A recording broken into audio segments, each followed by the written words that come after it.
तर नमस्कार पब्लिक. तर कसं काय म्हणजे आज तर तुमचा भाऊ कुठे निघाला टाक आपल्या गॅरेजवरती. मग काय आज पहिले तर गॅरेजवर जाणार आहे आणि आपल्याला आज ऑर्डर पण आहे. गॅरेजवर तर आलो काय तेवढ्यात खतम आला होता. खतम तर लय खतरनाक खुश आहे, कारण त्याला मामाची पोरगी भेटली शेवटी. आता मस्त लग्न बिग्न जमलं, पोरगं तर एक नंबर खुश आहे. मग काय फुल मजेत. मग काय आपली होती ऑर्डर, आपल्याला तर काय लवकर घरी जावंच लागेल. मग काय गॅरेज वगैरे काय बंद करून दिलं, कारण आपला पंटर पण काय आलेला नव्हता आज. मग चला आपला कॅमेरा वगैरे काय आपल्या गॅरेजवर राहतो. मग आता कॅमेरा घेऊन घरी जाऊत, मस्त आंघोळ वगैरे करू.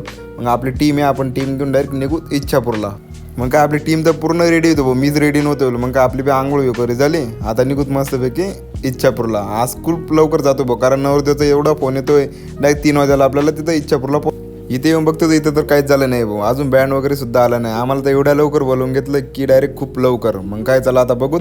आता तर थोडाफार व्हिडिओ वगैरेचं शूट तरी मारून घेऊ पहिले नवरदेवांचा. आता काय आंघोळ वगैरे घालतील, पण आता आंघोळ करायचं बंद केलं आहे.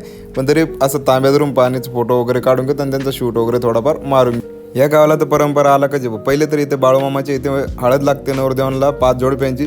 मग तिकडे घराजवळ हळद लागते. मग चला आता 5 जोडप्यांची पहिले आपण इथं हळद लावून घेऊ, मग जाऊ तिकडे. ड्रोन वगैरे पण आहे काय, मग सर्व पब्लिक वगैरे इथून तिकडे घरी गेली. मग काय आपल्याला तर मंदिराचा शूट वगैरे ते घ्यावंच लागेल. चला आता ड्रोनला वर उडवत आणि मंदिराचा शूट वगैरे घेऊन घेऊ. मंदिर तर लय खतरनाक आहे, एक नंबर बांधलंय, लय बेस्ट वाटतंय मस्त. चला आता एवढं शूट वगैरे घेऊन घेऊ आणि निघूत आपल्या तिकडे म्हणजे नवरदेवाच्या घराकडे. चला मग काय हळदी वगैरे चालू झाली. मग आपल्या ब्लॉगला आता इथे एंड करू आणि पुढच्या ब्लॉगला रेडी राहू आणि लगीन पुढच्या ब्लॉगमध्ये दाखवतो आपण.